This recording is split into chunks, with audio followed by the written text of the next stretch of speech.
Hello everyone, I Kuldeep welcome you all to today's session of Daily News Analysis where we are going to look at important news from the Hindu newspaper as well as the Indian Express. So students, आज है 24th of June and Hindu as well as Indian Express की जो important news है उनको हम go through करेंगे. More importantly, आज मैंने देखा ये है कि Indian Express में कुछ बहुत अच्छी न्यूज आई हैं. तो majority of the news जो हम कवर कर रहे हैं वो Indian Express है. So it's beneficial for specifically for those जो usually सिर्फ हिंदू को रीड करते हैं. Indian Express कभी उन्होंने रीड नहीं करा है तो you would see कि Indian Express is also a very good paper. Otherwise also मैं हमेशा ये कहता हूं कि हिंदू हो चाहे इंडियन एक्सप्रेस हो, दोनों ही न्यूज़पेपर में जो इंपॉर्टेंट न्यूज होती हैं वो अच्छे से कवर होती है. Okay, so let's start with today's news headlines. Okay, पहली न्यूज जो है so it's an update from yesterday news only. कल के न्यूज एनालिसिस में हमने डिटेल में ये देखा था कि आपका जो पर्टिकुलर यूएस है उसने ईरान की जो न्यूक्लियर साइट्स हैं, 3 न्यूक्लियर साइट्स हैं, कल मैंने आपको वो तीनों न्यूक्लियर साइट समझाई थी, जिसमें से एक न्यूक्लियर साइट जो आपकी 90 फीट अंडरग्राउंड में थी उसको यहां पे यूएस के B2 स्पिरिट बॉम्बर ने अटैक किया था. तो पहली चीज, before I begin with today session, what I want is कि आप कमेंट बॉक्स में वो 3 न्यूक्लियर साइट्स का नाम लिखिए कि कौन सी वो 3 न्यूक्लियर साइट्स थी जो यूएस ने यहां पे अटैक करी हैं. Again it is very important कि आपने जो कल पढ़ा है उसको आप आज रिवाइज करें सो दैट आपको ये चीज आगे के लिए भी याद रहे. ओके, तो अब अगर हम आगे बढ़ते हैं तो अब यहां पे ईरान ने उस पर्टिकुलर अटैक के अगेंस्ट में काउंटर अटैक करा है एंड बिकॉज यूएस ने ईरान में इस बार अटैक किया था तो ईरान ने इस बार इजराइल पे नहीं, यूएस के जो आसपास में उनके जो पर्टिकुलर एयर बेसेस हैं या नेवल बेसेस या मिलिट्री बेसेस हैं उन पे अटैक करा है. एंड इन्होंने इस बार जिस जगह पे अटैक किया है वो है कतर एक बहुत इंपॉर्टेंट कंट्री है जहां पे यूएस का सबसे बड़ा, मिडिल ईस्ट का सबसे बड़ा एयर बेस है और वहां पे इस टाइम ईरान ने अटैक किया है. तो ये 2 और प्लेसेस आपके लिए अब इंपॉर्टेंट हो चुकी हैं कि अल उदेद एयरबेस जो कतर के अंदर में है. कतर यूजुअली एक न्यूट्रल कंट्री रहता है, कोई भी इस टाइप का कहीं पर भी कोई कंफ्लिक्ट होता है तो. एंड अगेन हम आज मैप में भी देखेंगे, कल हमने मैप में देखा था, कल के मैप में आई वुड से कि कतर और बहरीन और कुवैत ये 3 कंट्रीज मिसिंग थी. तो इस नेक्स्ट स्लाइड के अंदर में मैंने मैप भी अटैच करा है सो दैट यू अंडरस्टैंड कि उस पर्टिकुलर एरिया के अंदर में कौन कौन सी कंट्रीज आपकी लोकेटेड है. Anyway, so one of the air bases which was attacked by Iran missile was Al Udeid air base जो कतर के अंदर में है और वो कतर या इजराइल का नहीं, यूएस का एयर बेस है. ओके, सो यूएस का एयर बेस है and more importantly West Asia में, मिडिल ईस्ट नहीं पूरे वेस्ट एशिया के अंदर में वो यूएस का लार्जेस्ट एयर बेस है. ओके, इसके अलावा not just in Qatar, another particular air base which has been targeted is in Iraq जो है आइन अल असाद बेस. आइन अल असाद बेस जो आपके इराक के अंदर में, जिसमें भी आपके यूएस के ट्रूप्स या यूएस के मिलिट्री पर्सनल जो है वो वहां पे स्टेशन है. तो ये 2 स्पेसिफिक प्लेसेस हो गई आपकी जो ईरान ने काउंटर अटैक के अंदर में टारगेट करी है. तो ये दोनों प्लेसेस भी आपके लिए इंपॉर्टेंट है. यूएस का रिएक्शन क्या रहा है कि Bahrain is another country which is in the Persian gulf only. और एक और चीज करेंगे हम यहाँ पे कि पर्शियन गल्फ को और क्या कहते हैं ये भी आपका एक क्वेश्चन है. Okay, so what is the other name of Persian gulf. तो पर्शियन गल्फ कहते हैं, कुछ कंट्री उसे किसी और नाम से बोलती हैं. यूएस ने भी अभी रिसेंटली बोला है कि अब हम उसे पर्शियन गल्फ नहीं कॉल करेंगे, उसको हम डैश नाम से बोलेंगे. तो ट्राई टू फाइंड आउट कि पर्शियन गल्फ का नया नाम क्या है. ये भी एक बहुत अच्छा क्वेश्चन है आपके एग्जाम के लिए. ओके, तो बहरीन जिसके अंदर में यूएस की 5th फ्लीट है, यूएस की 5th फ्लीट, अगेन ये यहां पे उनका नेवल बेस हो जाएगा बहरीन के अंदर में. And again this is the largest naval base of US in West Asia. तो यहां पे जो ये पर्टिकुलर फ्लीट है ये यहां पे लोकेशन है. तो यहां पे बहरीन ने एयर ट्रैफिक को सस्पेंड कर दिया, यानी कि इसके ऊपर से कोई भी यूएवी, कोई भी एयरक्राफ्ट एक्सेट्रा नहीं मूव कर सकता है. So this has been the US reaction to these 2 particular Iran counter strike. तो यहां पे कल अगर आपने न्यूज़पेपर पढ़ा होगा तो आपने ये भी देखा होगा कि ट्रंप ने अब आपका एक कंप्लीट सीज फायर अनाउंस कर दिया है. हाउएवर ईरान हैज क्लैरिफाइड कि there is no agreement yet और उसके बाद में ईरान ने इन 2 जगहों को काउंटर करा है. तो एक तो अल उदेद एयर बेस हो जाएगा, दूसरा आइन अल असाद बेस हो जाएगा. Also you have to remember कि कौन सा बेस किस पर्टिकुलर कंट्री में है, बिकॉज इस टाइप के क्वेश्चंस आपके एग्जाम में आते हैं. ओके, सो मूविंग फॉरवर्ड, कल जो मैप था उस मैप के अंदर में 3 कंट्रीज मिसिंग थी, but again geography has also become important for you. And अगर आप एलेट को टारगेट कर रहे हैं तो उसके लिए आपको ये पर्टिकुलर प्लेसेस, पर्शियन गल्फ के कौन कौन सी बॉर्डरिंग कंट्रीज हैं. स्ट्रेट ऑफ हॉर्मुज हमने कल कवर करा ही था. For example if you no straight of Hormuz में ईरान हो जाएगा, ओमान हो जाएगा और यूएई हो जाएगा। तो 3 कंट्रीज जो स्ट्रेट ऑफ हॉर्मुज को बॉर्डर करती हैं, प्राइमरली ईरान और ओमान है, और यूएई स्लाइटली करता है, ये हमने कल लिख लिया था। इसके अलावा यहां पे आपका पर्शियन गल्फ है। ये आपका जो एरिया है व्हाइट वाला इधर, ये पर्शियन गल्फ है।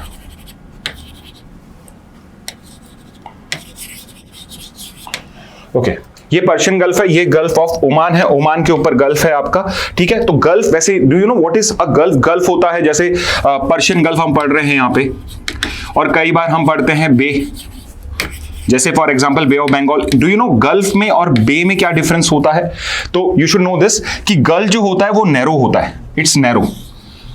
वैसे कोई डिफरेंस नहीं है उनके कैरेक्टरिस्टिक्स के अंदर में। The only difference is gulf जो होता है वो नैरो होता है, इसकी ओपनिंग नैरो होती है, इसकी लेंथ ज्यादा होती है। ओके, और जो बे होता है उसकी ओपनिंग बड़ी होती है, जैसे Bay of Bengal. So this is the only difference, ऐसे कोई खास डिफरेंस नहीं है। तो बे क्या होता है, बे का जो ओपनिंग है सी का वो बड़ा होता है, और जो गल्फ होता है उसका जो ओपनिंग होता है as compare to its length वो उसकी कम होती है। तो देखिए पर्शियन गल्फ जो है ये इस तरीके से, यहाँ गल्फ ऑफ ओमान जो वो इस तरीके से, और उसके बाद में ओपनिंग, ये जो पर्टिकुलर ओपनिंग है ये नैरो है, और उसके बाद में पूरा सी से कनेक्ट होता है। तो ये मेन डिफरेंस होता है गल्फ और बे में। तो जस्ट फॉर योर नॉलेज ये बता दिया, बट आई थिंक हो सकता है कभी एग्जाम में या किसी और चीज में आपसे ये चीज पूछ ली जाए। So you should know this also. Okay, तो ये हो गया गल्फ और बे में। एक और चीज, स्ट्रेट ऑफ हॉर्मुज, ये स्ट्रेट ऑफ हॉर्मुज होता है। तो स्ट्रेट क्या होता है एक्चुअली? स्ट्रेट बेसिकली बोलते हैं वाटरवे को, अ नैरो वाटरवे। ओके, और इसी से एक रिलेटेड टर्म है इस्टुमस।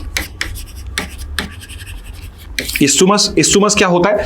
अगेन यहां पे अगर एक लैंड ब्रिज होता है इन दोनों के बीच में तो उसे इस्टुमस कहा जाता है। तो it's a land bridge between two water bodies.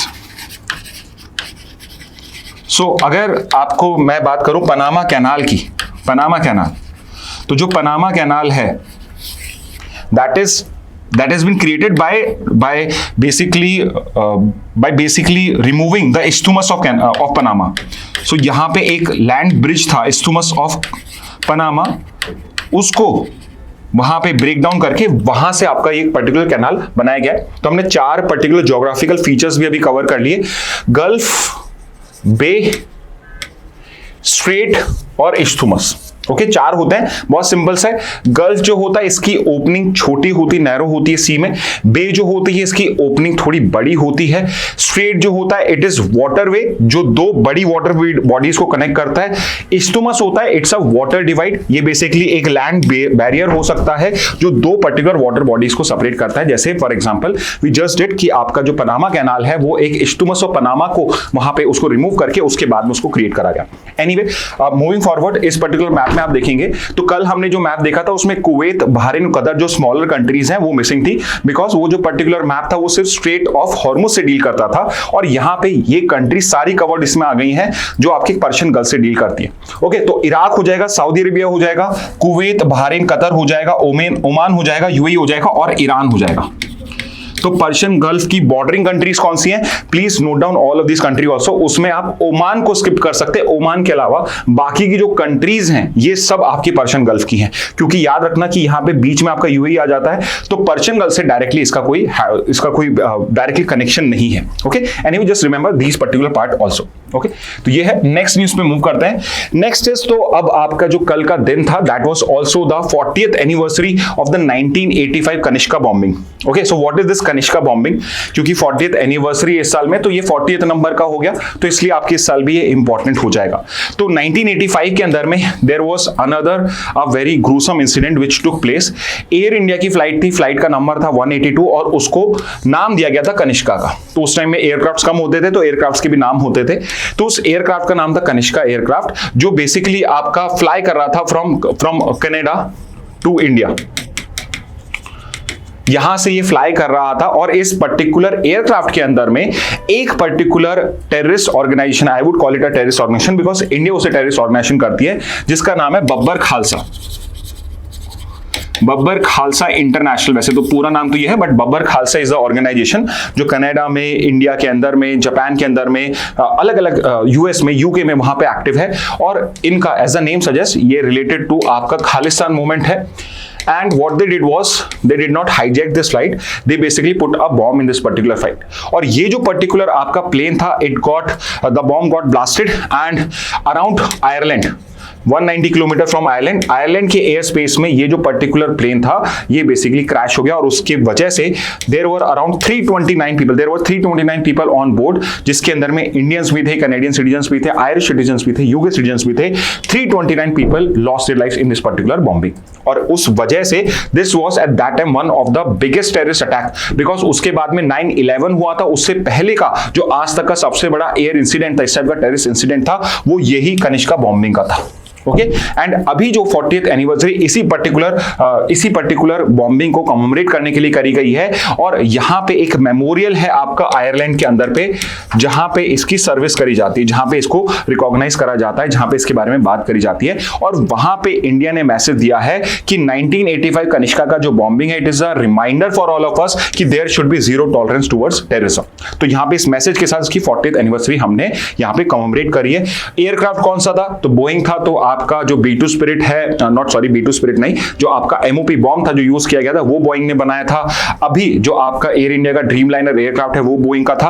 और 1985 का जो कनिष्का बॉम्बिंग हुआ था उसमें भी जो एयरक्राफ्ट था वो बोइंग का था. सो डू नॉट थिंक कि बोइंग के साथ कोई इश्यू है, बट बोइंग क्या है, सबसे ज्यादा प्लेन्स को रन करता है, पहले भी बहुत करता था, अब थोड़ा सा एयरबस उससे फाइट कर रही है. But these are two big companies, Airbus और बोइंग, जो मेजरली आपके जितने भी बड़े आपके सिविलियन प्लेन्स हैं उनको रन करती है. Okay, so here it is also mention कि उस टाइम का आज तक का सबसे बड़ा एविएशन टेररिज्म का इंसिडेंट था, जिसमें 329 पीपल डाइड. ओके, तो अटलांटिक ओशन के ऊपर पे ये पर्टिकुलर शिप था, और Babbar Khalsa is the name of the group जो इसमें इन्वॉल्व था. ओके, अब इसके अलावा बब्बर खालसा के बारे में भी कुछ इंपॉर्टेंट इंफॉर्मेशन देख लेते हैं. अगेन बिकॉज टेररिस्ट ऑर्गेनाइजेशंस के ऊपर पे आपका क्वेश्चन आ जाता है. तो name of the organization is Babbar Khalsa international, जो एक सिख मिलिटेंट या टेररिस्ट ऑर्गेनाइजेशन है, एंड इसकी आइडियोलॉजी खालिस्तान की सेपरेटिज्म की है, विच बेसिकली डिमांड कि यहां पे जो पंजाब रीजन है, Punjab region it should become a Punjab सूबा, पंजाब इंडिपेंडेंट स्टेट बनाने की मन में. अब यहां पे आप देखिए कि ये पंजाब जो इंडिया का पार्ट है, वहां से तो ये कह रहे हैं कि उसमें से बनाना चाहिए, but not just in India, there is a very large chunk of Punjab in Pakistan also, और सबसे बड़ा प्रोविंस है वहां का Punjab, not in geographical terms but in terms of number of people living in a particular province. तो वहां पे आपका जो पंजाब है उसकी बात नहीं करते हैं. And one of the reason is कि यहां पे जो पाकिस्तान की सीक्रेट एजेंसी ISI वो डायरेक्टली इन खालिस्तानी को सपोर्ट करती है. तो जो खालिस्तान के पर्टिकुलर लीडर्स हैं वो बेसिकली यहां पे सिर्फ खालिस्तान की जो डिमांड कर रहे हैं, एक सेपरेट 6 स्टेट की जो डिमांड करते हैं, वो सिर्फ इंडिया के पंजाब तक ही लिमिटेड होके रह जाती है. इसमें की लीडर का एक नाम जो हम कर रहे हैं वो है तलविंदर सिंह परमार. ओके, ये नाम क्यों हम पता कर रहे हैं? Because he was the main leader of the Babbar Khalsa when this particular Kanishka bombing took place. तो यहां पे आप कह सकते हैं he was the mastermind of this particular Kanishka bombing. तो ये एक नाम है जो आपको अगर इन केस ये पर्टिकुलर क्वेश्चन आता है कनिष्का से रिलेटेड, तो उसमें ये नाम आपसे पूछा जा सकता है. ओके, तो आई हैव ऑलरेडी टोल्ड यू कि इन पर्टिकुलर एरियाज के अंदर में एक्टिव है. करंटली ये स्टिल अभी एक्टिव ऑर्गेनाइजेशन है. However after this particular Kanishka bombing इनके अगेंस्ट में एक्शंस लिए गए. बहुत सारी कंट्रीज ने, all of this country, Canada, EU, India, Japan, Malaysia, UK, US, इन सब ने बब्बर खालसा को एक टेररिस्ट ऑर्गेनाइजेशन डिक्लेयर कर दिया है. तो ये आज उतना एक्टिव नहीं है. सिख फॉर जस्टिस और बहुत सारे ऐसे अदर खालिस्तानी टेररिस्ट ग्रुप्स हैं या खालिस्तानी सेपरेटिस्ट ग्रुप हैं जो यहाँ पे और भी ज्यादा पॉपुलराइज हो चुके हैं, बट ये स्टिल एक एक्टिव स्टेटस में. ऐसा नहीं है कि इसको डिसबैंड कर दिया गया है. तो बब्बर खालसा भी अभी भी एग्जिस्ट करता है. तो कनिष्का बॉम्बिंग के ऊपर भी क्वेश्चन है, तो यू हैव टू रिमेंबर कि इसके मेन लीडर का नाम तलविंदर सिंह परमार है, और यही ऑर्गेनाइजेशन है जो उस 1985 के एयर अटैक में इन्वॉल्व थी. Obviously year, name etcetera also you have to remember. Next news के ऊपर पे आते हैं. नेक्स्ट न्यूज है आपकी नेटो की. तो नेटो का एक समिट होने वाला है, और उस समिट के अंदर में लीडर्स जो हैं वो एक हिस्टोरिक डिफेंस स्पेंडिंग का प्लेज लेने वाले हैं. तो इससे पहले जो डिफेंस स्पेंडिंग का प्लेज हुआ था वो 2014 में हुआ था नेटो का, जहां पे सारे कंट्रीज ने डिसाइड करा था कि every NATO member is going to spend 2% of it GDP, जो उनकी GDP होगी उस कंट्री की, उसका 2% वो डिफेंस पे स्पेंड करेंगे. और जब से डोनाल्ड ट्रंप आए हैं, दे हैव सेड कि जो नेटो है ये थोड़ा सा हमारे अमेरिकन इंटरेस्ट के अगेंस्ट जा रहा है, at least in terms of financial spending. और यहां पे जो यूरोपियन एलाइज हैं इनको भी प्रॉपर फाइनेंशियल रिस्पॉन्सिबिलिटी लेनी पड़ेगी, इनको भी उसके डिफेंस बजट को यहां पे कंट्रीब्यूट करना पड़ेगा। America is not going to be the one who is going to take all the responsibility of defence funding in this particular case. और यहां पे ही हैज सेड कि वी वांट कि जितने भी नेटो के मेंबर्स हैं अपार्ट फ्रॉम अमेरिका नहीं करेगा, बाकी के जितने भी मेंबर्स हैं एलाइज हैं, they should raise their defence spending to 5% of GDP. It's a very large amount for any country कि वो अपना 5% जो जीडीपी का है वो डिफेंस के ऊपर पे स्पेंड कर रहे हैं, जिसके अंदर में 2.5 वेपनरी पे एक्सेट्रा पे होगा और 1.5% आप अपने क्रिटिकल इंफ्रास्ट्रक्चर के ऊपर पे इन्वेस्ट करोगे। हाउएवर करीब करीब इस पर्टिकुलर जो समिट है इसके अंदर में जो प्लेज होगी दैट वुड बी अराउंड कि 5% जो पर्टिकुलर जीडीपी का है वो डिफेंस स्पेंडिंग में करा जाए। तो यहां पे कुछ इंफॉर्मेशन हम नेटो को भी डिस्कस कर रहे हैं। फॉर एग्जांपल कि एक तो ऑब्वियसली नेटो का फुल फॉर्म आपको पता होना चाहिए, तो NATO stands for North Atlantic Treaty Organization. तो जो ट्रीटी है उसी के नाम पे इस पर्टिकुलर ऑर्गेनाइजेशन का नाम बनाया गया है। तो ये जो पर्टिकुलर ऑर्गेनाइजेशन है इसको स्टैब्लिश करा गया था 1949 में। So you have to remember this कि 1949 was just after World War Two 45 में एंड हुआ था। उसके 4 साल बाद आपकी ऑर्गेनाइजेशन बनाई गई और इस ऑर्गेनाइजेशन को बनाने का, ये सिक्योरिटी ऑर्गेनाइजेशन को बनाने का एक रीजन था कि यहां पे यूएस और यूएसएसआर जो मेन पावर ब्लॉक्स थे उस टाइम के, उनके बीच में कोल्ड वॉर इनिशिएट हो चुका था। तो दोनों कंट्रीज या दोनों जो पर्टिकुलर ग्रुप्स थे वो एक दूसरे से सस्पिशियस थे। तो यहां पे एक आपका कंबाइंड सिक्योरिटी अलायंस बनाया यहां के वेस्टर्न कंट्रीज ने, जिसका नाम था नेटो। और यहां पे इसका मेन काम क्या था? It was going to provide collective defence against the Soviet Union bloc. At the same time Soviet Union ने भी एक और चीज बनाया था which is known by a specific pact। तो आपको मुझे बताना है, मैंने उसका सेकंड पार्ट आपको बता दिया, ट्रीटी नहीं वर्ड यूज होता है, एक नेटो है और ये पर्टिकुलर पैक्ट कौन सा था तो ये आप मुझे बता सकते हैं। एनीवे 1949 के अंदर में by the North Atlantic treaty, जिसको डैश ट्रीटी के नाम से भी जाना जाता है, तो you have to tell me कि जो नॉर्थ अटलांटिक ट्रीटी है इसका और क्या नाम है। तो ये ट्रीटी का नाम क्या है ये भी आप ट्राई टू फाइंड आउट। उसके अलावा नेटो के अपोजिशन के अंदर में सोवियत यूनियन ने कौन सा पैक्ट साइन किया था और वो पर्टिकुलर ऑर्गेनाइजेशन आपकी फॉर्म करी गई थी, उसका नाम क्या है ये भी आप मुझे बता सकते हैं।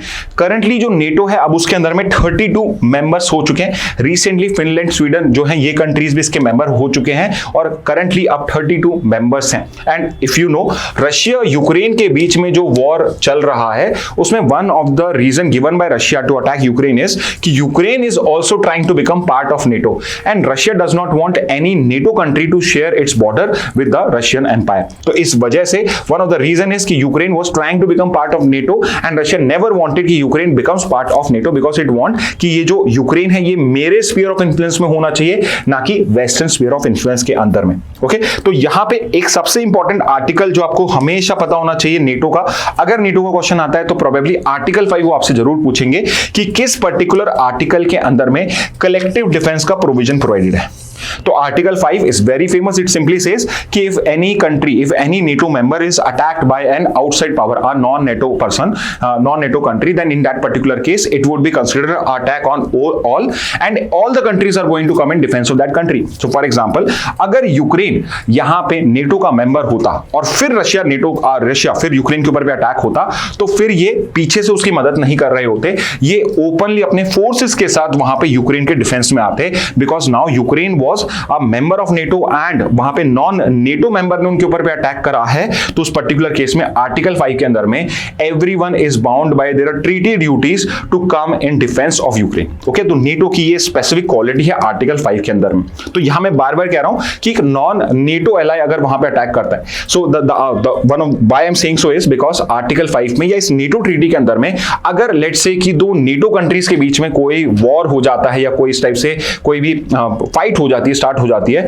तो उस पर्टिकुलर केस के अंदर में जो नेटो की ट्रीटी है वो एप्लीकेबल नहीं होती है। तो एग्जांपल के लिए अगर कल यूएस और यूके के बीच में जो दोनों ही नेटो के एलाय हैं उनके बीच में फाइट होती है तो नेटो की ट्रीटी अप्लाई नहीं होती है। तो आपको ये भी पता होना चाहिए। Okay, so I have already explained to you recent development क्या है कि यहां पे ये नया ग्लोबल प्लेज लेंगे जहां पे they are asking for 5% of GDP to be spend. However इसमें एक चीज क्या है, यूएस ने बोला है कि we are not going to get involve into it. US although demand कर रहा है बाकी से, बट यूएस कह रहा है कि हम 5% नहीं करेंगे बिकॉज इतने साल से हम करते आ रहे हैं और हमारा जो डिफेंस एक्सपेंडिचर है वो पहले ही बहुत ज्यादा है। इसके अलावा Spain is another country which want an exception from this particular pledge because they say कि हमारा जो 2.5% का जो पर्टिकुलर स्पेंडिंग है that is more than enough for coverage of the NATO requirements. तो उसके लिए स्पेन भी एक एक्सेप्शन क्रिएट करना चाहता है, बट करंटली दो new pledge going to be कि यहां पे हम 5% स्पेंड करें। ओके, नेक्स्ट में मूव करते हैं। तो यहां पे इंडियन एक्सप्रेस से ये न्यूज है और बहुत डिटेल में हम इसको कवर करने वाले हैं बिकॉज यहां पे आपको आज के बाद कभी भी कि एक इंपीचमेंट कैसे होता है, चाहे सुप्रीम कोर्ट के जज हो, चाहे हाई कोर्ट के जज हो, चाहे चीफ जस्टिस हो, उनको रिमूव करना होता है, उसके ग्राउंड्स क्या होते हैं, उसके प्रोसीजर क्या होते हैं, सारा का सारा हम यहां पे कवर करेंगे। नॉट जस्ट हम उसके जो हिस्ट्री रही आज तक की इंपीचमेंट की कि क्या आज तक किसी जज को इंपीच किया गया है, नहीं किया गया, या नहीं किया गया है तो कहां तक प्रोसीजर रीच हुआ है, उन सबको भी कवर करेंगे। तो pay attention to the slides now. Okay, तो यहां पे जो केस है वो है आपके शेखर यादव का। if I'm not wrong, yes, Shekhar Yadav is the name, Justice Shekhar Yadav जो इलाहाबाद हाई कोर्ट के थे, and the allegation, not allegation, but actually there is a video proof of this particular thing that he went to a particular conference which was basically by a Hindu right group, and वहां पे इन्होंने derogatory words use करे for the Muslim community, and not just derogatory, they were defamatory in a sense, and उसके बाद में यहाँ पे ये particular voice start हुई कि इनके अगेंस्ट में स्पीच का केस रजिस्टर होना चाहिए और इन पर्सन को अब हाई कोर्ट जज बनने का कोई राइट नहीं है and he should be remove from his post. और यहां पे जो पर्टिकुलर प्रोसीजर होता है इंपीचमेंट का वो इनिशिएट हो गया है। ओके, तो ये तो हो गया कंटेक्स्ट। अब हम समझ लेते हैं कि अगर सुप्रीम कोर्ट हाई कोर्ट के जजेस को रिमूव करना होता है तो कहां पे तो ये प्रोसीजर गिवन है, क्या क्या ग्राउंड्स इसके गिवन है और कैसे ये प्रोसीजर स्टेप बाय स्टेप आपका होता है। ओके, तो सबसे पहले हमें ये समझना पड़ेगा कि जो सुप्रीम कोर्ट के जजेस होते हैं वो हाई कोर्ट के जजेस होते हैं, ये किसी लॉ के अंदर में नहीं अपॉइंट किए जाते, they are appointed under the constitution itself. They are appointed under the constitution itself। तो आर्टिकल 124 जो है वो सुप्रीम कोर्ट को कॉन्स्टिट्यूट करता है और जजेस के बारे में बात करता है, और आर्टिकल 217 जो है वो हाई कोर्ट का कॉन्स्टिट्यूशन करता है और हाई कोर्ट के जजेस के बारे में बात करता है। तो यहीं पे इन्हीं के जो क्लॉज हैं वो बेसिकली बताए हुए हैं। Again usually you do not have to, at least ये तो आपको याद नहीं करने हैं, बट फिर भी अगर आपको मैक्सिमम याद करना हो तो बस आर्टिकल 124, आर्टिकल 217 सुप्रीम कोर्ट और हाई कोर्ट के कॉन्स्टिट्यूशन से डील करता है और इसी के अंदर में ये बताया हुआ है कि अगर इंपीच करना हो तो कैसे किया जाएगा। ओके, कैसे किया नहीं जाएगा मतलब कि यहां पे इतने जजेस होंगे और उसके बाद में अगर रिमूवल करना है तो पार्लियामेंट के पास में पावर है कि उसको रिमूव करने की। ओके, अब ये जो पर्टिकुलर प्रोसेस है ये आर्टिकल 124 और 217 में गिवन नहीं है। तो यहां पे पार्लियामेंट ने 1968 में जाके एक लॉ बनाया था जिसको बोलते हैं हम जजेस इंक्वायरी एक्ट 1968। ओके, तो प्रोसीजर जो है कि इसको रिमूवल का प्रोसेस क्या है, सब्सटेंटिव लॉ तो 124 217 में दे दिया कि पार्लियामेंट इंपीचमेंट करेगा, बट उस इंपीचमेंट का प्रोसीजर क्या होगा वो कहां पे गिवन है, तो वो गिवन है जजेस इंक्वायरी एक्ट ऑफ 1968 के अंदर में, और इस एक्ट के अंदर में सिर्फ वो प्रोसीजर गिवन। इसके अलावा first you have to know कि इसके अंदर में किस किस को इंपीच किया जा सकता है। तो ऑब्वियसली सुप्रीम कोर्ट के जजेस, हाई कोर्ट के जजेस, including the chief justice of supreme court and the high court. तो chief justice of supreme court या चीफ जस्टिस ऑफ इंडिया जो है एज वेल एज जो हाई कोर्ट के चीफ जस्टिस होते हैं उनको रिमूव करने के लिए यही प्रोसीजर जो जजेस इंक्वायरी एक्ट में है आर्टिकल 124 टू 17 में है वो ही आपको करना पड़ेगा। Okay, before we go into the procedure let's look at what are the grounds for removal. तो इंपीचमेंट के 2 ग्राउंड्स है। पहला तो ग्राउंड है आपका प्रूवन मिसबिहेवियर और सेकंड ग्राउंड है इनकैपेसिटी। इनकैपेसिटी आपकी फिजिकल भी हो सकती है कि you are physically not capable to come to a court and deliver justice because of some let's say some disease और इलनेस, और you are not mentally fit to be a जज of a supreme court और high court. You might भी जब आपको point किया गया, but again for because of disease, illness और some accident now you are not mentally fit और physically fit. तो यहां पे प्रूव्ड मिसबिहेवियर का मतलब क्या है या इनकैपेसिटी का मतलब क्या है, फिजिकल इनकैपेसिटी क्या होती है, मेंटल इनकैपेसिटी क्या होती है, इनको एक्सप्लेन नहीं किया गया है। तो यहां पे ये सुप्रीम कोर्ट अगर चाहेगा तो वो डिसाइड करेगा कि यहां पे फिजिकल और मेंटल इनकैपेसिटी है या नहीं है। ओके, तो ये कहीं पर भी डिफाइंड नहीं है, only these 2 terms have been given. So just remember कि 2 ग्राउंड्स कौन से प्रूव्ड, एक तो मिसबिहेवियर है और दूसरा इनकैपेसिटी है, जो फिजिकल इनकैपेसिटी हो सकता है और मेंटल इनकैपेसिटी भी हो सकता है। इसके बाद अगर हम आ जाएं कि प्रोसीजर फॉर इंपीचमेंट क्या है। अब ये जो प्रोसीजर हम करने वाले हैं ये जजेस इंक्वायरी एक्ट के अंदर में दिया हुआ है। ओके, तो सबसे पहले अगर मुझे इनिशिएट करना है कि भाई फॉर एग्जांपल अगर मुझे जस्टिस शेखर के अगेंस्ट में इंपीचमेंट मोशन करना है तो what is the first step itself. तो पहला स्टेप है जिसको हम इनिशिएशन बोलते हैं, उसमें रिक्वायर्ड होता है कि जो आपके पार्लियामेंट के मेंबर ऑफ पार्लियामेंट्स हैं, जो आपके लोकसभा राज्यसभा के मेंबर ऑफ पार्लियामेंट्स हैं, उनको एक नोटिस इंट्रोड्यूस करना पड़ेगा। सो रिमेंबर दिस, पार्लियामेंट में अगर मुझे कोई भी एक्ट करना है, लेट्स से कि मुझे कुछ भी डिस्कशन डिबेट करना है, कोई लॉ इंट्रोड्यूस करना है, उसके लिए मुझे मोशन या रेजोल्यूशन एंटर करना पड़ता है, उसी को वहां पे आपका सबमिट करना पड़ता है। तो यहां पे मैं नोटिस ऑफ मोशन देता हूं, और यहां पे एक रिक्वायरमेंट ये होती है कि इट इज नॉट पॉसिबल कि अगर मुझे इंपीचमेंट मोशन इंट्रोड्यूस करना है तो सिर्फ एक मेंबर ऑफ पार्लियामेंट या दो मेंबर ऑफ पार्लियामेंट्स होंगे। अगर राज्यसभा के अंदर में मुझे इंपीचमेंट मोशन इनिशिएट करना है तो उसमें राज्यसभा में एटलीस्ट 50 एमपीज शुड एग्री, यानी कि जो पर्टिकुलर मोशन होगा उस पर 50 एमपीज के सिग्नेचर होने चाहिए। एट द सेम टाइम अगर मुझे लोकसभा के अंदर में कोई मोशन इंट्रोड्यूस करना है तो वहां पे एटलीस्ट 100 एमपीज के मेरे पास में सिग्नेचर होने चाहिए। तो अगर आप अभी ये न्यूज को फॉलो करेंगे तो यू वुड सी कि यहां पर पे जो नोटिस है अगेंस्ट यादव वो पेंडिंग है, बिकॉज 50 एमपीज के साइनिंग जो है वो कंफर्म अभी तक वहां से नहीं हुए, लोकसभा से नहीं, राज्यसभा से नहीं हुए हैं, उन्होंने तो कंफर्म कर दिया है। तो वहां से मैसेज दिया है सेक्रेटेरिएट हैज वेरीफाइड 44 सिग्नेचर्स। तो सेक्रेटेरिएट ने 44 सिग्नेचर को वेरीफाई कर लिया। फॉर एग्जांपल कि उस पर्टिकुलर जो भी सिग्नेचर है उनसे एक बार फोन करके पूछ लिया होगा कि ये पर्टिकुलर इस पे आपके सिग्नेचर है कि आपने करा है नहीं करा है। तो इसके अलावा 6 और जब एग्री कर जाएंगे तो 50 की जो लिमिट है वो पूरी हो जाएगी और राज्यसभा में ये पर्टिकुलर मोशन इंट्रोड्यूस हो जाएगा। एट द सेम टाइम अगर लोकसभा में इंट्रोड्यूस करना होता तो 50 से काम नहीं चलता, 100 एमपीज के सिग्नेचर वहां पे रिक्वायर्ड होते। Again why we have such a high requirement, because they are holding a judicial office, they are holding a constitutional office. High court जो हाईएस्ट कोर्ट होता है एक पर्टिकुलर स्टेट का, सुप्रीम कोर्ट जो country का highest court होता है, एक पर्टिकुलर ऑर्गन को रिप्रेजेंट करता है। अगर उसके जजेस को मुझे रिमूव करना है तो obviously there has to be a difficult process. Okay, तो जब ये नोटिस हो जाएगा तो नोटिस सबमिट किया जाएगा। ये नोटिस किसको सबमिट किया जाता है? तो अगेन जो भी आपका वहां पे प्रिसाइडिंग ऑफिसर होता है उसको सबमिट किया जाता है। तो राज्यसभा के केस में it is the chairman of Rajya Sabha और लोकसभा के केस में it is speaker of the Lok Sabha. So can you tell me who is the current chairman of Rajya Sabha and who is the current speaker of Lok Sabha? तो ये बता दीजिए आप, ये सब आपको पता होने चाहिए। They are holding again constitutional officers, तो ये आपको पता होने चाहिए। तो जितने भी कॉन्स्टिट्यूशनल ऑफिस हैं प्लीज उनको आपको पता होना चाहिए लेटेस्ट होल्डर कौन है और एक उनका फर्स्ट होल्डर कौन था वो आपको पता होना चाहिए। तो यहाँ पे एमपी जो है ये अपना सबमिट करेंगे। इसके बाद में ये स्पीकर, जैसे राज्यसभा के केस में चेयरमैन के पास चला गया, लोकसभा केस में स्पीकर के पास। अब यहाँ पे जो चेयरमैन और स्पीकर हैं इनके पास में फुल डिस्क्रिशन है, इनके पास में फुल डिस्क्रिशन है कि वो उसको एडमिट करेंगे या रिजेक्ट करेंगे। तो इफ दे वांट यहां पे इस पर्टिकुलर नोटिस को, इस पर्टिकुलर इंपीचमेंट मोशन को ये यहीं पे रिजेक्ट कर देते हैं, कर सकते हैं and no question is to be asked, ये उनका पूरा फुल डिस्क्रिप्शन है।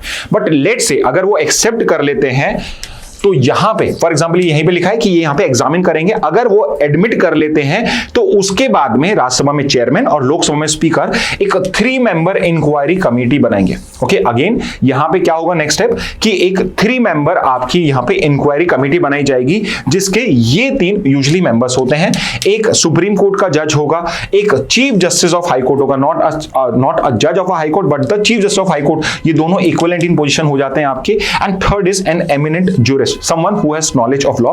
तो यहां पे एक 3 मेंबर इंक्वायरी कमेटी बनाई जाएगी in case of Rajya Sabha by the chairman, in case of Lok Sabha by the speaker, और उसमें ये 3 मेंबर्स होंगे। अब ये जो इंक्वायरी कमेटी होगी ये इन सब चार्जेस को इन्वेस्टिगेट करेगी। भाई ये जो पर्टिकुलर शेखर यादव ने करा है, जो वीडियो है लेट्स से कि वो कहीं पे उसमें कुछ चेंजेस तो नहीं करे गए हैं, उसके अंदर में लेट्स से एआई का यूज तो नहीं करा गया है, तो वो चार्जेस को इन्वेस्टिगेट करेगी, एक रिपोर्ट प्रिपेयर करेगी, और ये जो पर्टिकुलर जज है अगर ये गिल्टी लगता है उसको तो ये रिपोर्ट को आगे सबमिट करा जाएगा, नॉट गिल्टी होगा तो भी सबमिट करा जाएगा।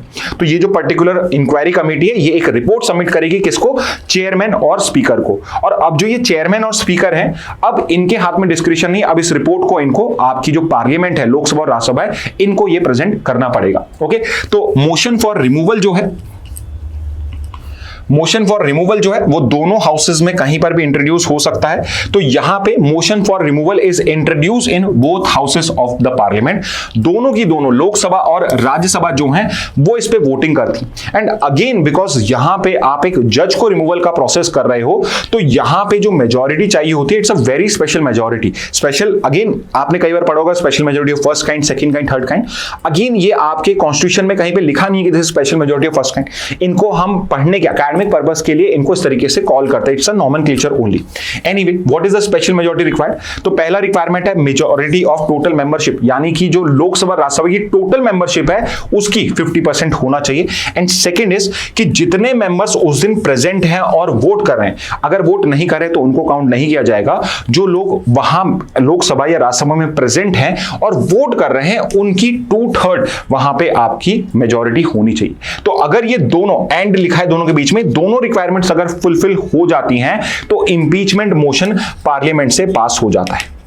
Impeachment motion is passed by the parliament, यानी लोकसभा से पास हो गया, फिर राज्यसभा से पास हो गया, और अगर ये पास हो गया तो फिर एक लास्ट स्टेप जरूर बच रहा है जो सेरेमोनियल भी हो सकता है, बट ये पर्टिकुलर जो मोशन है ये प्रेसिडेंट के पास में जाता है और प्रेसिडेंट जो है यहां पे ऑर्डर ऑफ रिमूवल जो है उसको पास कर देता है। ओके, तो यहां पे इस जस्टिस शेखर कुमार यादव के केस के अंदर में भी, बिकॉज उन्होंने एक हेट स्पीच दी है, यहां पे कंट्रोवर्शियल स्पीच दी है, तो उसके कंटेक्स्ट के अंदर में यहां पे ये इंपीचमेंट मोशन को इनिशिएट करने की कोशिश करी जा रही है। तो सारे स्टेप्स हमने यहां पे कवर कर लिए हैं।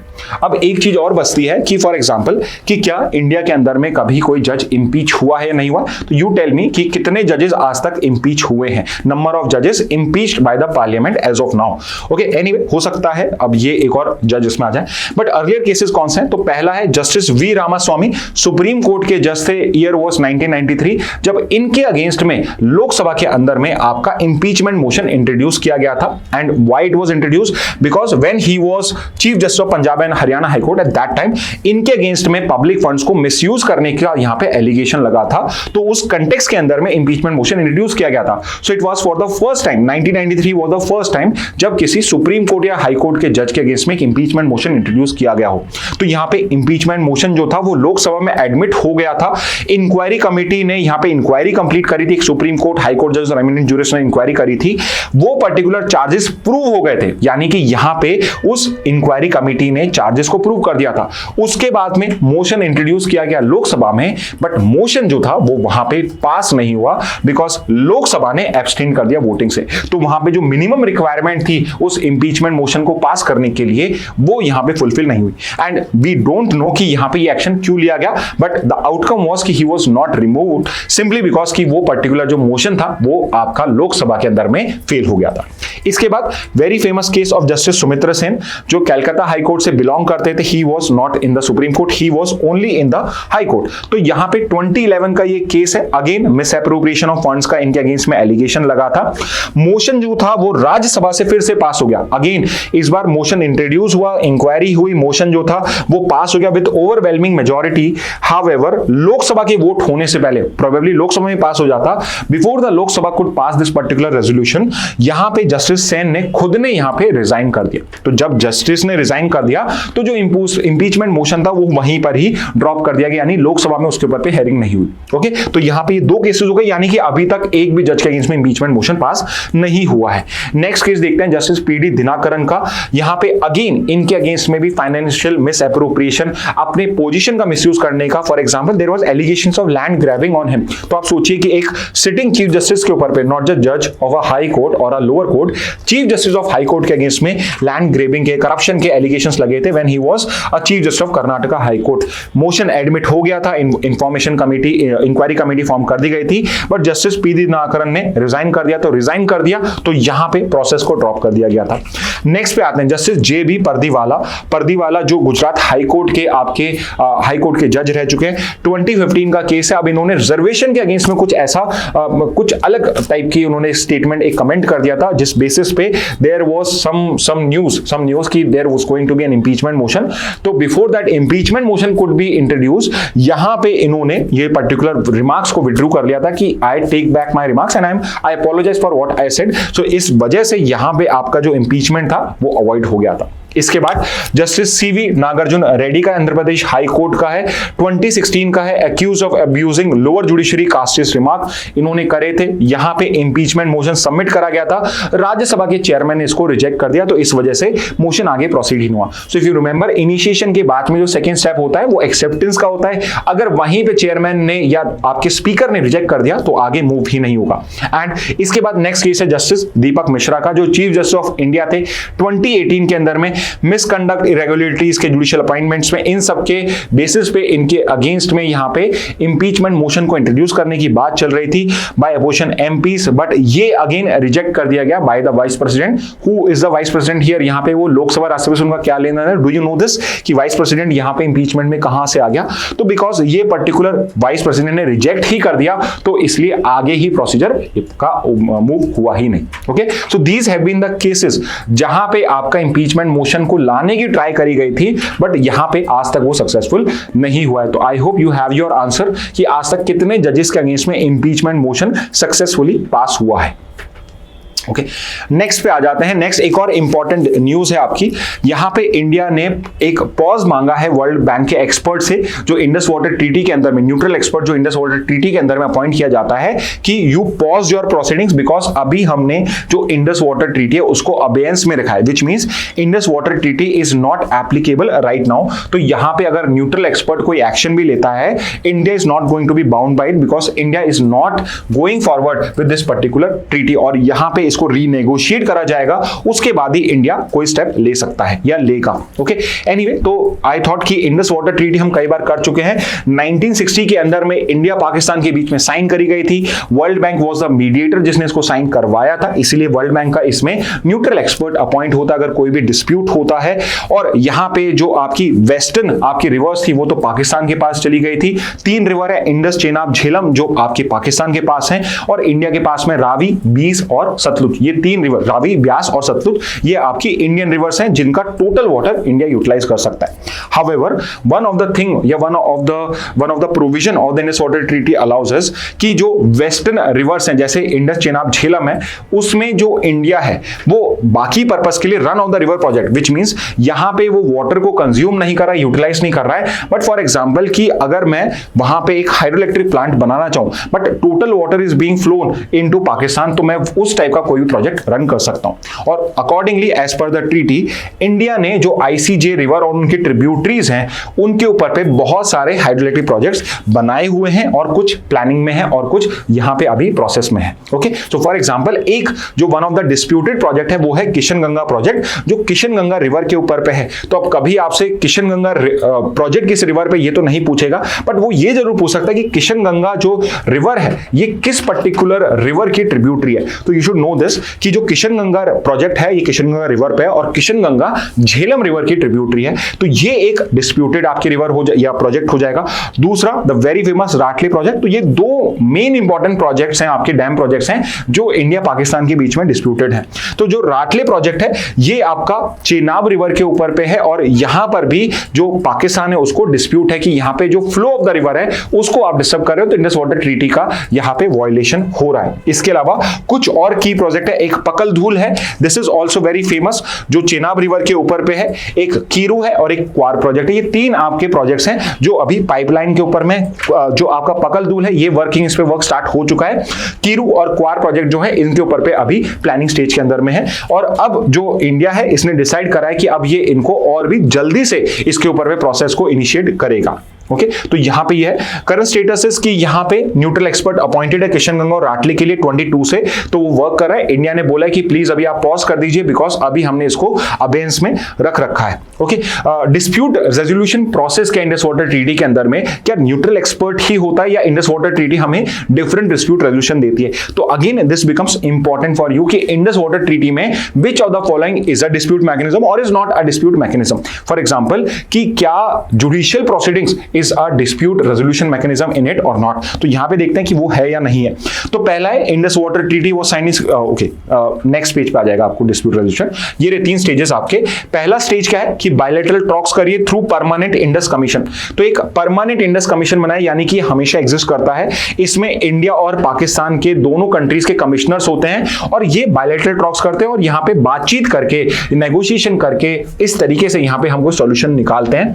सेकेंड इज कि कोई अनरिजॉल्व टेक्निकल इशू है तो उसमें वर्ल्ड बैंक का न्यूट्रल एक्सपर्ट जो है वो अपॉइंट किया जाता है। तो यहाँ पे कोई टेक्निकल इश्यूज है जहां पे जो कमिश्नर्स हैं they are not technical that smart कि ये इनको रिजॉल्व कर पाए, तो यहाँ पे एक न्यूट्रल एक्सपर्ट जो होता है वो वर्ल्ड बैंक अपॉइंट करता है। तो राटले और किशनगंगा प्रोजेक्ट में ये सेकंड स्टेज चल रहा है। And what is the third stage? अगर ये first stage second stage fail हो जाता है तो थर्ड स्टेज के अंदर में आप यहाँ पे इसको कोर्ट ऑफ आर्बिट्रेशन यानी जो इंटरनेशनल कोर्ट ऑफ आर्बिट्रेशन है उसके पास में लेके जा सकते हो, और जो आर्बिट्रेशन का होगा that would be binding on both India and Pakistan. तो इस तरीके से आपका ये पर्टिकुलर प्रोसेस जो होता है वो 3 स्टेप्स के अंदर में चलता है। तो यू नो दिस नाउ कि judicial proceeding is not one of the provision या international criminal justice international court of justice के पास जाना, आईसीजे के पास जाना या किसी और कोर्ट के पास जाना, that is not a solution given in under Indus water treaty. या तो बायलैटरल टॉक्स करिए आप यहाँ पे, या फिर आप न्यूट्रल एक्सपर्ट से बात करिए, या फिर आप यहाँ पे आपका आर्बिट्रेशन इंटरनेशनल कोर्ट के पास लेके जाइए, जिस तरीके से आपका ये सॉल्यूशन निकलेगा।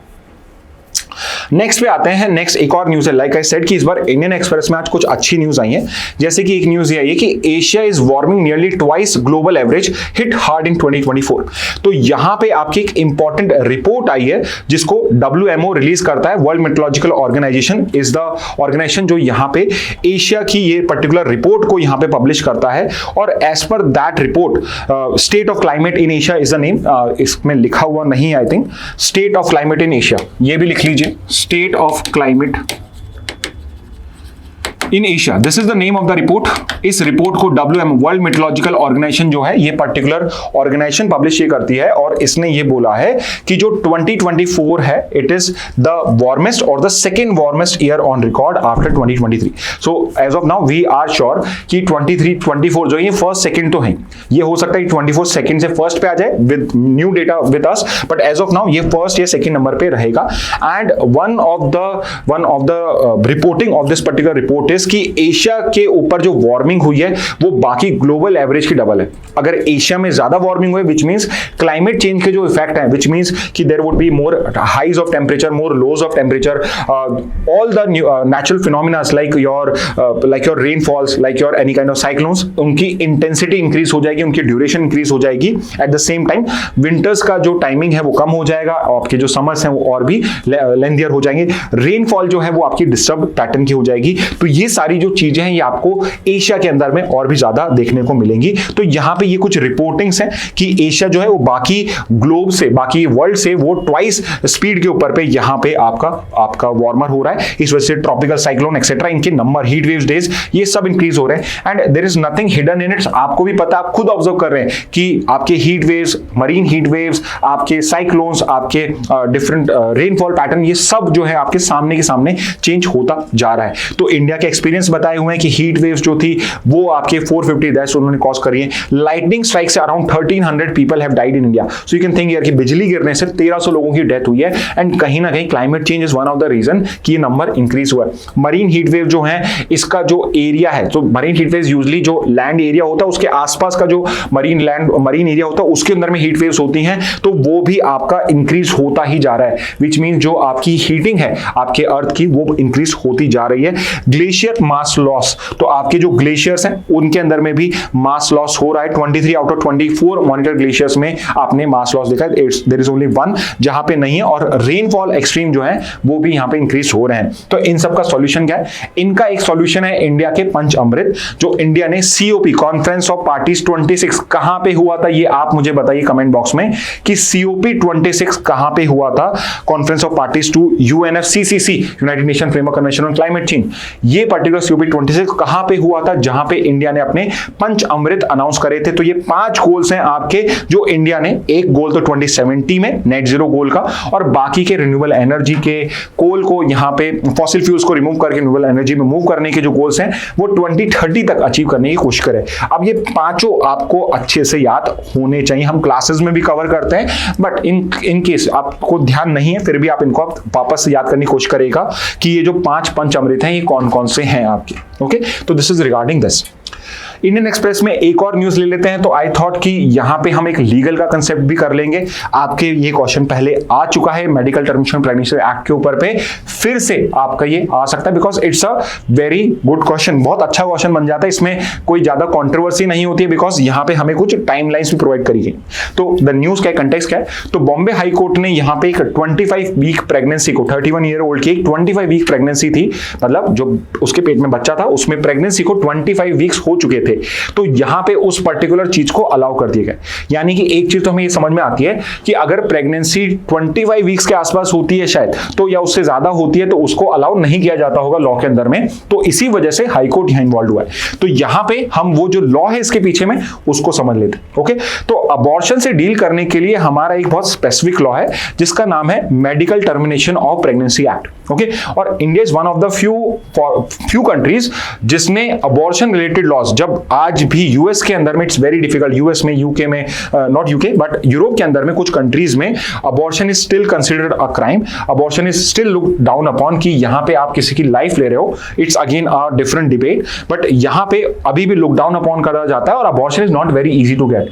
यूएस के अंदर में अभी एक ऐसा केस चल रहा है जिसमें एक जो मदर है वो ब्रेन डेड हो चुकी है, अब वो डेड है बट वो प्रेग्नेंट थी, तो अब उसको आर्टिफिशियल लाइफ सपोर्ट पे रखा जा रहा है जिससे वहां पे जो पर्टिकुलर बच्चा है उसको इजीली उसको वहां पे आपकी प्रेगनेंसी के थ्रू उसको वहां पे डिलीवर करा जा सके। तो इतना ज्यादा एक्सट्रीम तक वहां पे चल रहा है। एनीवे 1971 में we had this medical termination of pregnancy act 71 में आ गया था, जो यहां पे अबॉर्शन लॉ से डील करता है। एंड 2021 में हमने इसका बहुत ही कॉम्प्रिहेंसिव अमेंडमेंट करा है, बहुत अच्छा अमेंडमेंट करा है। हमने हमारे अबॉर्शन लॉस को और प्रोग्रेसिव करा है, हमने हमारे टाइमलाइंस को और भी प्रॉपरली डिवाइड करा है एज पर साइंटिफिक जो हमारी स्टडीज हैं उनके बेसिस पे हमने यहां डिसाइड करा है कि आपके अबॉर्शन की टाइमलाइंस क्या होनी चाहिए। ओके, तो हम ये टाइमलाइंस देखते हैं।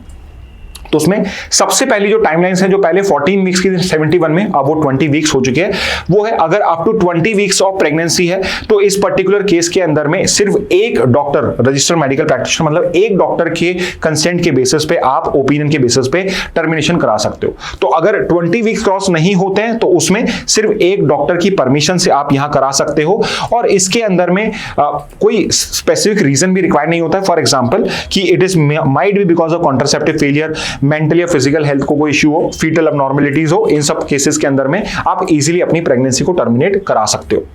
नेक्स्ट पे आते हैं जो थोड़ा सा ट्रिकी हो जाता है, it is between 20 to 24 weeks of pregnancy. Okay, तो 20 से 24 वीक्स ऑफ प्रेगनेंसी होती है तो वहां पे क्या प्रोसीजर है, वहां पे क्या क्या कंडीशंस है।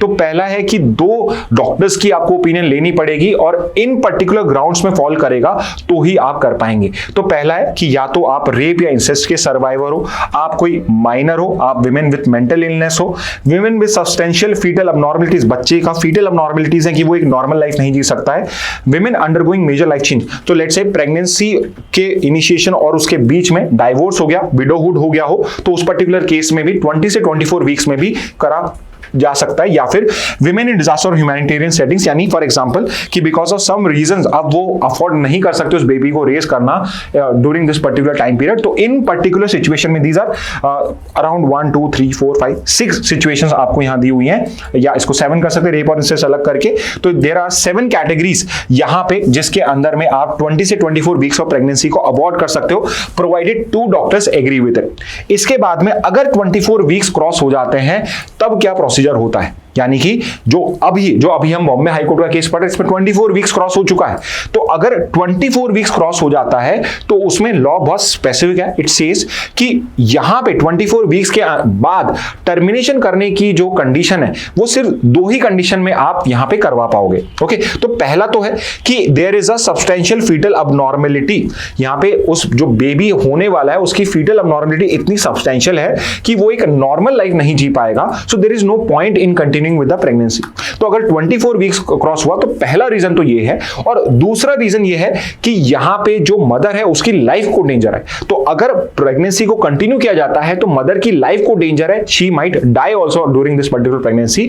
तो सिर्फ ये 2 ही ग्राउंड्स हैं कि अगर 24 वीक्स का अगर पीरियड क्रॉस होता है तो यहां पे आप इस प्रेगनेंसी को आपका यहां पे अबॉर्ट कर सकते हो, टर्मिनेट कर सकते हो। मोर ओवर यहां पे आपको एक मेडिकल बोर्ड बनाना पड़ेगा जिसमें 1 2 नहीं 4 डॉक्टर्स होंगे होंगे और वो 4 डॉक्टर्स अगर अलाउ करते हैं तो ही यहां पे करा जाएगा। ओके, अब अगर 24 वीक्स के बियॉन्ड ये 2 कंडीशंस नहीं है, मान लो कि ये दोनों कंडीशंस नहीं है, तो उस पर्टिकुलर सिचुएशन में क्या आपके पास में रेमेडी है? तो उसमें एक ही रेमेडी बचती है, विच इज जुडिशियल रेमेडी, कि आप हाई कोर्ट और सुप्रीम कोर्ट को यहां पे अप्रोच कर सकते हो और एक्सेप्शनल केसेस में वो आपको अलाउ करेंगे। ओके, तो जैसे ये बॉम्बे हाई कोर्ट का केस हो गया, इसमें भी हम कह रहे हैं कि अब नए रूल्स बन के आ गए। ओके, तो मैं आपको एक बार का ये कंडीशंस फॉर टर्मिनेशंस जो दिए हुए हैं ये हो चुके हैं। इंपॉर्टेंट सुप्रीम कोर्ट हम एक बार देख लेते हैं कि इंपॉर्टेंट कोर्ट केसेस के अंदर में और कौन कौन से नए रूल्स बनाए गए हैं। फॉर एग्जांपल एक ये सुचिता श्रीवास्तव और चंडीगढ़ एडमिनिस्ट्रेशन का केस है, यानी आप सोचिए कि ये 21 के अमेंडमेंट से पहले का केस है। इसके अंदर में सुप्रीम कोर्ट ने विमेन के right to make reproductive choices को आर्टिकल 21 राइट टू लाइफ का पार्ट माना है कि भाई ये जो डिसीजन है कि whether she wants to continue with her pregnancy और नॉट, इसमें जो पर्टिकुलर फादर है, उनकी फैमिलीज हैं, उनका से नहीं है। यहां पे जो विमेन है सिर्फ उसका right to make reproductive choice है। तो अगर विमेन यहां पे डिसाइड करती है कि मुझे प्रेगनेंसी कंटिन्यू नहीं करनी है, जबकि उसका फादर, उसके पेरेंट्स वो सब चाहते हैं कि प्रेगनेंसी कंटिन्यू करे, still she can go ahead and terminate as per law. अगर लॉ के अंदर में अलाउड है तो वो टर्मिनेट कर सकती है। तो ये एक बहुत इंपॉर्टेंट जजमेंट है। अगेन जजमेंट इंपॉर्टेंट नहीं है, इसके रूलिंग इंपॉर्टेंट है। अगर लीगल रीजनिंग में, कॉन्स्टिट्यूशनल रीजनिंग में आपका अगर कोई क्वेश्चन आता है तो वो इसके ऊपर पे आपको यहां पे पॉइंट कर सकता है। तो यू हैव टू रिमेंबर कि लेट्स से कि आपको सिचुएशन दे दे कि जो फादर है, जो पर्टिकुलर प्रेग्नेंट लेडी का, नॉट प्रेग्नेंट लेडी का, जो उस बेबी का फादर है, वो कह रहा है कि we should not continue with the pregnancy, और हो सकता है उसका जो रीजन है वो सही भी हो कि पहले से 2 बच्चे हैं, now we would not be financially well off, और उसके बाद में इसको हम नहीं कर पाएंगे, but still the women wants to continue with her pregnancy, तो वो करेंगे। एट द सेम टाइम अगर उसकी फैमिली चाहती है कि they should be, the girl should continue with the pregnancy but the women does not want to continue, तो यहां पे किसी थर्ड पर्सन की कोई राय मैटर नहीं करती है। विमेन जो है वो सोल डिसाइड करेगी कि उसको प्रेगनेंसी कंटिन्यू करना है या नहीं करना है। नेक्स्ट पे आते हैं x versus union of India. तो यहां पे आप देखेंगे कि एक्स इस तरह से यूज करा जा रहा है बिकॉज यहां पे जो पर्टिकुलर विमेन है उसकी प्राइवेसी को रेस्पेक्ट किया जा रहा है और उसके नाम को यहां पे छुपा के रखा जा रहा है। तो यहां पे बॉम्बे हाई कोर्ट ने ही, फिर से उसका ही केस है, मेडिकल टर्मिनेसी को 20 वीक्स के बियॉन्ड भी अलाउ करा था बिकॉज यहां पे सीवियर फीटल एबनॉर्मलिटीज थी। तो ये अगेन आप देखिए 21 से पहले का है, तो उस टाइम में 20 वीक्स के बियॉन्ड में आपको फीटल एबनॉर्मलिटी को अलाउ करना नहीं होता था। तो यहां पे इसमें बोला कि अगर मेंटल ट्रॉमा हो सकता है तो इस वजह से नॉन वायबल फीटस को कैरी करने का, तो अब यहां पे इसको टर्मिनेट किया जा सकता है। तो आपको यहां समझना है कि अब तो ये सिचुएशन ही चेंज हो गई है आपके 24 वीक्स तक की या उसके बियॉन्ड भी फीटल एबनॉर्मलिटीज हो सब्सटेंशियल तो कर सकते हो, बट पहले 20 वीक्स के बियॉन्ड में नहीं अलाउड होता था, तो यहां पे वो चीज अलाउ करी गई। तो again principle is important. X versus principal secretary का केस है जिसमें सुप्रीम कोर्ट ने बोला कि अगर अनमैरिड वुमेन है they are entitled to seek termination up to 24 weeks under 21 MTB amendment. तो अगर कोई अनमैरिड विमेन है तो वो 24 वीक्स तक की जो प्रेगनेंसी है उसको टर्मिनेट करा सकती है। नो रिक्वायरमेंट, जो भी आपके 24 वीक्स तक की जो कंडीशंस है वो फुलफिल करने की रिक्वायरमेंट नहीं है। तो ये एक और इंपॉर्टेंट प्रिंसिपल हो गया। It extends abortion right beyond just married women. तो इन एनी केस जो आपका एमटीबी एक्ट है वो भी मैरिड विमेन और अनमैरिड विमेन में कोई डिफरेंशिएशन नहीं करता है। सो नॉट समथिंग की जो कोर्ट ने यहां पे हेल्ड डाउन करा हो, चाहे मैरिड विमेन हो चाहे अनमैरिड विमेन हो, अगर आपकी प्रेगनेंसी उस टाइमलाइन में फॉल करती है तो आप लीगली उसको टर्मिनेट करा सकते हो। एंड रिसेंटली जो ये जजमेंट आया इससे हमें और क्या लर्निंग मिली है, क्या इसमें एडिशन हुआ है, तो अगर यहां पे 24 वीक्स का भी क्रॉस हुआ हो but it falls in one of these categories. For example इससे सोशल स्टिग्मा या लैक ऑफ सपोर्ट है कि जो विमेन है उसके पास में सपोर्ट सिस्टम नहीं है। रिस्क टू मेंटल हेल्थ की यहां पे जो मेंटल हेल्थ उसको रिस्क हो सकता है, या यहां पे विमेन का राइट जो है रिप्रोडक्टिव फ्रीडम का, बॉडीली ऑटोनॉमी का, उसको यहां पे अपहोल्ड करा गया है। तो यहां पे आप देख सकते हैं कि बॉम्बे हाई कोर्ट ने अपार्ट फ्रॉम एमटीपी इसके अलावा ये पर्टिकुलर ग्राउंड्स भी ऐड कर दिए जिसमें प्रेगनेंसी को अबॉर्ट किया जा सकता है। ओके, तो कुछ तो एमटीपी में टाइमलाइन दी हुई, उसमें कंडीशन दी हुई है, प्लस इन कोर्ट जजमेंट्स के थ्रू भी कुछ ना कुछ हमने एडिशन करा है। तो इनको आप कहीं पे लिख सकते हैं, आपकी लीगल रीजनिंग में हेल्पफुल होगा। बट हमेशा याद रखना, जब भी आप लीगल रीजनिंग के क्वेश्चन सॉल्व कर रहे हैं तो आपको जो एक बात याद रखनी वो ये है कि जो आपके वहां आपके जो वहां पे प्रिंसिपल लिखा हुआ है आपको उसको फॉलो करना है। आपको हो सकता है जजमेंट पता है, बट अगर जजमेंट आपके वहां नहीं गिवन है तो आप उसको अप्लाई नहीं करोगे। Why I am giving you these all of this information is कि अगर यही पॉइंट्स आपको वहां दिख जाए तो यू नो एग्जैक्टली कि इसके अंदर में आंसर क्या आएगा, तो आपको प्रिपेयर करने में ये हेल्पफुल हो जाता है। बट अदरवाइज आपके अगर प्रिंसिपल में वो चीज नहीं लिखी है तो आपको वो चीज नहीं करनी है। ओके तो यहां पे अब हम आज के सेशन को एंड करते हैं। थोड़ा सा लेंथियर सेशन हो गया था, but I think it would be fruitful to you all. अगर है तो आप फीडबैक भी दिया करें, सो आई नो कि ये आपको फ्रूटफुल भी होता है या नहीं होता है। इफ यू वांट कि इसमें कुछ चेंज करना है तो प्लीज टेल मी, तो उसी अकॉर्डिंगली हम उसको इसी तरह से इसको हम पूरा ड्राफ्ट करा करेंगे, उसी हिसाब से आपको इन्फॉर्मेशन प्रोवाइड करी जाएगी। Okay so let's end this session with this message. Thank you and have a very nice day.